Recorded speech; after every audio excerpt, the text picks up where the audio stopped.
Mobil dan motor ini bukan sedang melintasi sawah, melainkan sedang bersusah payah melewati jalan poros Kecamatan Mesuji Timur, Kabupaten Mesuji.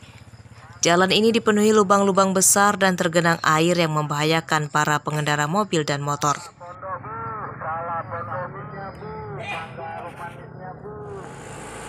Jalan rusak sudah lebih dari 10 tahun, namun belum kunjung diperbaiki. Selain berisiko kecelakaan, jalan rusak menghambat perjalanan karena waktu tempuhnya lebih lama.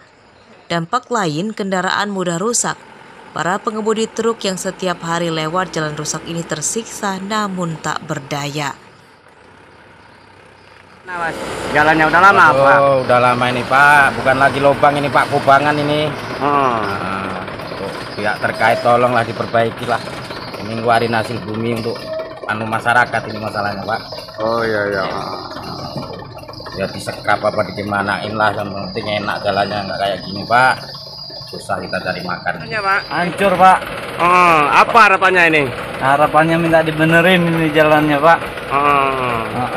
Udah lama jalan ini rusaknya, Pajak suruh ngidupin, tapi jalan masih susah ini, Pak.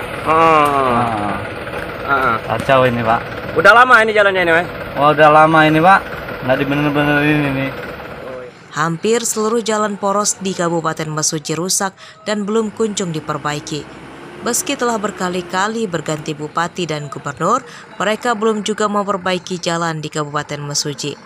Warga berharap pajak kendaraan yang selama ini rutin dibayar setidaknya dipakai untuk memperbaiki jalan raya dan bukan bala untuk membiayai perjalanan dinas pejabat atau mempermewah mobil dinas pejabat. Aris Susanto melaporkan dari Mesuji.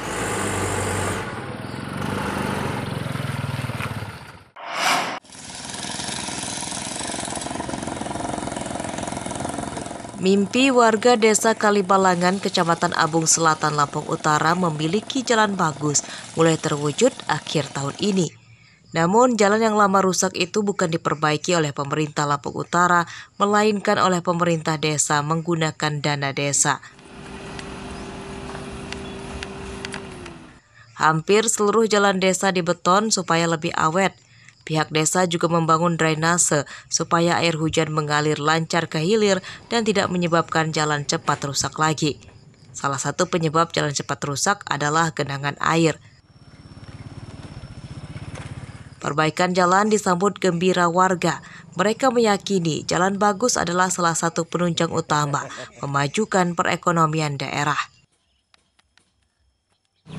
Yang di sini panjangnya 247, lebarnya 3 meter dengan ketebalan 0,20.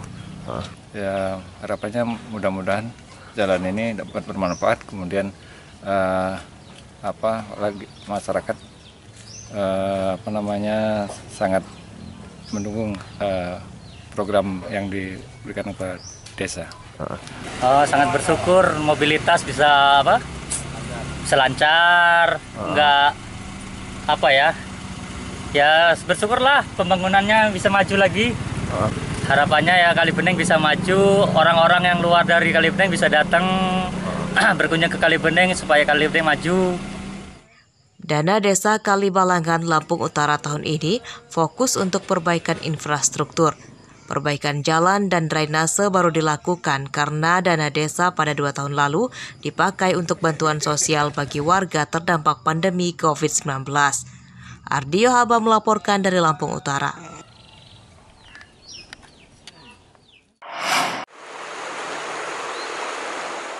Warga desa Sukamulya, Kecamatan Sukau, Lampung Barat dalam waktu dekat bisa lebih mudah mengangkut hasil panen ke kota.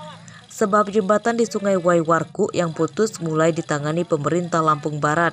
Senin siang, petugas BPBD Lampung Barat yang bekerja sama dengan Vertical Rescue Regional Lampung membangun jembatan baru namun sifatnya darurat. Petugas membangun jembatan sepanjang lebih dari 50 meter dengan lebar 1,2 meter. Jembatan darurat tidak bisa dilewati mobil dan hanya bisa dilalui orang serta motor maksimal seberat 300 kg. Desain jembatan mirip dengan jembatan gantung, namun supaya lebih kuat, pilar jembatan tidak menggunakan tali seling, melainkan menggunakan besi dan lantainya memakai plat besi. sementara pagar sisi jembatan menggunakan tali seling. Jadi ini jembatan di Sukau, Lampung Barat, ini kena banjir bandang, kemudian jembatan yang akses mereka lalu lalang keluar dari kampungnya itu terputus. Jadi kita mengupayakan untuk jembatan darurat penyeberangan motor dan orang. Jembatan di Sungai Warku putus diterjang banjir bandang pada 13 November lalu.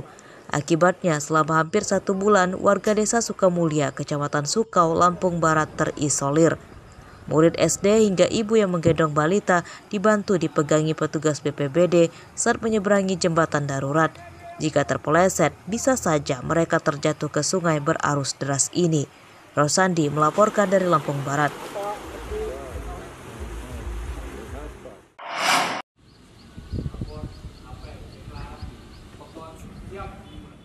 Sejumlah kecamatan di Lampung Barat masuk dalam daerah rawan bencana alam seperti gempa bumi dan tanah longsor.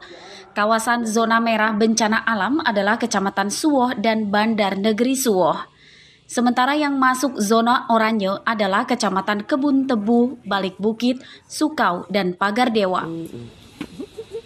Sebagai upaya mitigasi bencana alam, pemerintah Lampung Barat mendeklarasikan desa dan kelurahan tangguh bencana.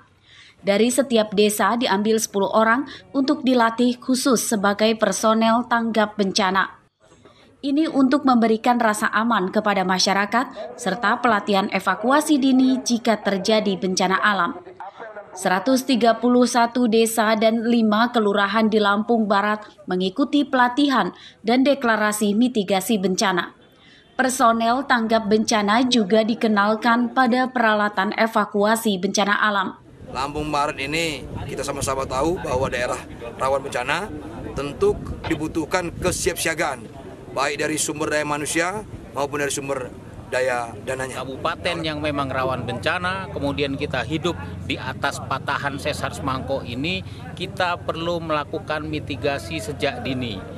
Proses mitigasi, kemudian proses penanganan, proses kesadaran bersama ini akan kita awali secara kelembagaan. Lampung Barat merupakan daerah sesar semangko yang masuk titik rawan bencana. Pada tahun 1993 lalu, gempa bumi memporak-porandakan Kabupaten Lampung Barat. Ratusan orang meninggal dunia dan ribuan rumah rusak. Saat musim hujan, Lampung Barat rawan longsor. Jalan penghubung Lampung ke Bengkulu yang membelah Bukit Barisan sering putus akibat tertimbun longsor. Rosandi melaporkan dari Lampung Barat.